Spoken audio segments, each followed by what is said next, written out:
ఆంధ్రప్రదేశ్ ప్రభుత్వం మరో కీలక నిర్ణయం తీసుకుంది. ఇప్పటికే ప్రజా సంక్షేమమే ధ్యేయంగా ముందుకు సాగుతున్న చంద్రన్న ప్రభుత్వం రైతులకు మరో శుభవార్తను అందించింది. ఖరీఫ్ లో ఈ పంటలో నమోదైన పంటలకు వైసీపీ హయాంలో అమలైన ఉచిత పంటల బీమానే కొనసాగించాలని ప్రభుత్వం నిర్ణయం తీసుకుంది. రబీ నుంచి రైతులు తమ వాటా ప్రీమియం చెల్లించాల్సి ఉంటుంది. ఉచిత పంటల బీమాతో ఉపయోగం లేదని 2019కి ముందున్న విధానాన్ని అమలు చేస్తామని సీఎం చంద్రబాబు నాయుడు ప్రకటించిన విషయం తెలిసిందే. అయితే ఇప్పటికే ఖరీఫ్ సాగు మొదలైనందున టెండర్ల ప్రక్రియ పూర్తి చేయడం అసాధ్యమని అధికారులు చెప్పడంతో దానికి చంద్రబాబు అంగీకరించారు.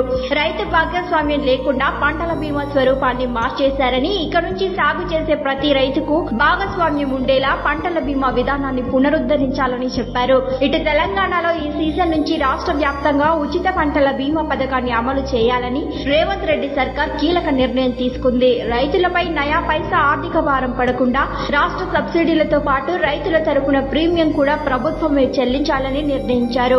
2020లో కేసీఆర్ ప్రభుత్వం ఈ బీమా పథకానికి స్వస్తి చెప్పింది. కానీ కాంగ్రెస్ ప్రభుత్వం ఎన్నికల మేనిఫెస్టో ఇచ్చిన విధంగానే ఈ బీమా పథకాన్ని కొనసాగిస్తామని చెప్పింది. ఆ విధంగానే ఈ పథకం ఈ ఖరీఫ్ సీజన్ నుంచి అమలు కానుంది. రైతుల ప్రీమియం కూడా ప్రభుత్వమే భరించనుంది. ఆంధ్రప్రదేశ్ లో కూడా ఈ ప్రీమియాన్ని ప్రభుత్వమే చెల్లించనుంది. 2016లోనూ ఈ పథకాన్ని ప్రారంభించగా రైతుల వాటపోగా మిగిలిన సబ్సిడీని కేంద్రం, రాష్ట్ర ప్రభుత్వాలు చెరిసగం భరించాయి. ట్రెండింగ్ వీడియోల కోసం న్యూస్ 18 తెలుగు యూట్యూబ్ ఛానల్ ను సబ్స్క్రైబ్ చేసుకోండి.